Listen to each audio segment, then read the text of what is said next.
abonnez-vous. Bonjour et bienvenue dans cette vidéo de DNB-SVT 2025 en Amérique du Nord sur les vers de terre et l'agriculture. C'est parti!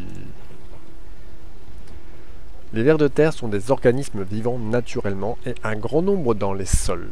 Leur action est essentielle dans le cycle de la matière, utile à la préservation des sols de culture. Leur sauvegarde constitue donc un enjeu majeur pour préserver notre capacité à nous nourrir et à nourrir les générations futures. Document 1. La formation du sol sous l'influence des vers de terre. Le document 1A, le lombricomposteur. Un lombricomposteur permet de fabriquer du compost à partir de déchets de cuisine grâce à l'action des vers de terre. Ces derniers aident à mélanger et à décomposer les déchets organiques, fabriquant ainsi un compost de grande qualité. Le compost est un engrais constitué d'un mélange de matières organiques et minérales, dont nitrates et phosphates. Il permet une bonne croissance des plantes dans les cultures. Document 1B, composition d'un sol de culture et des déjections de vers de terre. Donc, dans un sol de culture, on a 1,7 en nitrate, 8,3 en phosphate et 21 en eau. Dans les déjections des vers de terre, on a 22 de nitrate, 150 de phosphate et 31,4 en eau. Question 1 pour 6 points. À l'aide de l'ensemble des informations du document 1A, expliquez les différences observées entre les deux photographies. Sur la photo du jour 1, on voit des dépôts de déchets de cuisine dans un lombricomposteur. Sur la photo du jour 7, on ne voit presque plus de déchets de cuisine, mais on observe des vers de terre en grand nombre. Les vers de terre ont décomposé les déchets organiques. Alors, il faut cocher là où les bonnes réponses.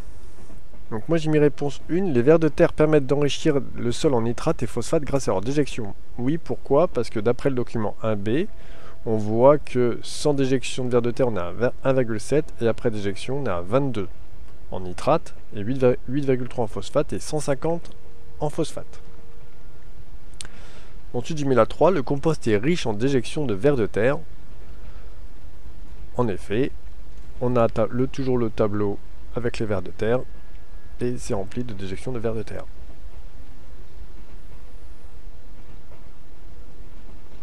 C'est pas la réponse 4 parce qu'il ne faut pas un mois aux vers de terre pour dégrader les déchets puisqu'en 7 jours ils l'ont fait. Et c'est pas la réponse 2. Les vers de terre fabriquent de la matière organique à partir de matière minérale. Non.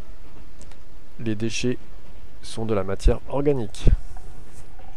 Et par contre, ils fabriquent de la matière minérale telle que le nitrate et phosphate. Document 2. Impact de plusieurs pratiques agricoles sur les vers de terre. Le labour consiste à retourner la terre en profondeur à l'aide d'une charrue pour mettre en place une culture. Les pesticides sont utilisés pour lutter contre les organismes jugés nuisibles pour les cultures, insectes et champignons. Pour enrichir le sol en matière minérale, comme les nitrates et les phosphates, on peut utiliser deux types de fertilisants, des engrais chimiques ou du fumier, qui est un mélange d'excréments d'animaux d'élevage mélangés à la paille. Les deux graphiques ci-dessous présentent l'impact de plusieurs pratiques agricoles sur le nombre de vers de terre dans les sols des cultures. On a l'impact du labour et des fertilisants sur les vers de terre et l'impact de la quantité de pesticides pour deux espèces de vers de terre. Question 3 pour 8 points. À l'aide du document 2, identifiez l'impact positif ou négatif des trois pratiques agricoles suivantes sur le nombre de vers de terre. Le labour, le type de fertilisant et l'usage de pesticides. Une justification chiffrée pour chacune des pratiques est attendue. L'impact positif du fumier qui a environ 350 vers de terre par mètre carré, contrairement aux engrais chimiques qui ont 200 vers de terre par mètre carré. Il y a un impact négatif du labour. Avec fumier, le labour divise par 2 le nombre de vers de terre et avec des engrais, le labour divise par 4. Il y a un autre impact négatif des pesticides. Plus on utilise de pesticides, moins il y a de vers de terre au mètre carré. On passe de 25 vers de terre au mètre carré sans pesticides à 9 vers de terre pour une quantité de 7 unités de pesticides. De plus, il y a le même phénomène quelle que soit l'espèce de vers de terre. Donc il n'y a pas une espèce particulière qui résiste aux pesticides. Question 4 pour 7 points. À l'aide de l'ensemble des documents et de vos connaissances, expliquez en quoi la préservation des vers de terre est un enjeu important pour nourrir l'humanité. Précisez les pratiques agricoles à encourager ou à limiter pour y parvenir. Le nombre d'habitants ne cesse d'augmenter sur la planète. Il faut donc pouvoir nourrir tout le monde. On sait que les vers de terre sont de bons décomposeurs et qu'ils fournissent de nitrate et du phosphate, des molécules essentielles à l'agriculture.